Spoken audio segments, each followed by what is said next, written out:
ആര്യാടൻ ഷൗക്കത്തിനെ നിലമ്പൂരിലെ UDF സ്ഥാനാർത്ഥിയായി പ്രഖ്യാപിച്ചു. PV അൻവറിന്റെ ശക്തമായ എതിർപ്പ് മറികടന്നാണ് KPCC ഷൗക്കത്തിന്റെ പേർ നിർദ്ദേശിച്ചത്. പട്ടികയിൽ നേരത്തെയുണ്ടായിരുന്ന VS ജോയി പിന്തുണ പ്രഖ്യാപിക്കുക കൂടി ചെയ്തതോടെ UDF തെരഞ്ഞെടുപ്പിന്റെ ആദ്യ കടമ്പ പരിക്കില്ലാതെ കടന്നു.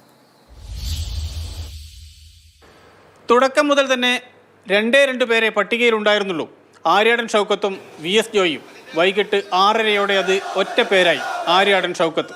UDF ഔദ്യോഗികമായി പ്രഖ്യാപിച്ചു നിലമ്പൂരിലെ സ്ഥാനാർത്ഥിയെ.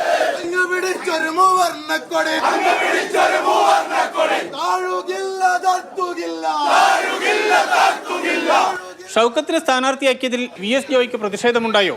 ഇല്ല. സമ്പൂർണ്ണ പിന്തുണയുമായി ജോയി രംഗത്ത് വന്നു. ആര്യാടൻ ഷൗക്കത്തിന് വേണ്ടി ഒറ്റക്കെട്ടായി പ്രവർത്തിക്കുമെന്ന് വാക്കുകൊടുത്തു. അതൊക്കെ അന്ന് തന്നെ പരിഹരിച്ച് എല്ലാ പ്രശ്നങ്ങളും പരിഹരിച്ച് ഒറ്റക്കെട്ടായ ഒരു മനസ്സോടുകൂടിയാണ് ഞങ്ങളുടെ പ്രവർത്തനം മുന്നോട്ട് പോകുന്നത്. ഈ തെരഞ്ഞെടുപ്പ് വന്നത് മുതൽ ഈ തെരഞ്ഞെടുപ്പിൽ മണ്ഡലം തിരിച്ചു പിടിക്കുന്നതിന് വേണ്ടി സ്ഥാനാർത്ഥി ആരായാലും അതിനുവേണ്ടിയുള്ള മുന്നൊരുക്കങ്ങളാണ് എല്ലാവരും ഒരുമിച്ചാണ് നടത്തിയിട്ടുള്ളത്.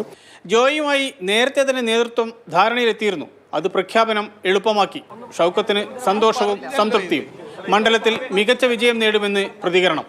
കഴിഞ്ഞ 2 തെരഞ്ഞെടുപ്പിലും നഷ്ടപ്പെട്ട നിലമ്പൂരിനെ തിരിച്ചുപിടിച്ച് ഐക്യജനാധിപത്യ മുന്നണിക്ക് ഊടും പാവും നൽകാൻ കഴിയുന്ന ഒരു വിധിയെഴുത്ത് ഈ നിലമ്പൂരിൽ നിന്ന് ഉണ്ടാക്കിയെടുക്കാനായിരിക്കും ശ്രമിക്കുക, യാതൊരു സംശയവും. ആര്യാടൻ ഷൗക്കത്തിന് ഇത് മത്സരത്തിന്റെ 2ാം ഊഴം. 2016 PV അൻവറിനോട് ആദ്യ മത്സരം.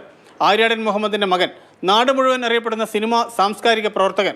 ഷൗക്കത്തിന് പറയാൻ പേരും പെരുമയും അങ്ങനെ ഏറെയുണ്ട്. സ്ഥാനാർത്ഥിത്വം ഉറപ്പായതോടെ കടുത്ത വിമർശനവുമായി PV അൻവർ രംഗത്തെത്തി.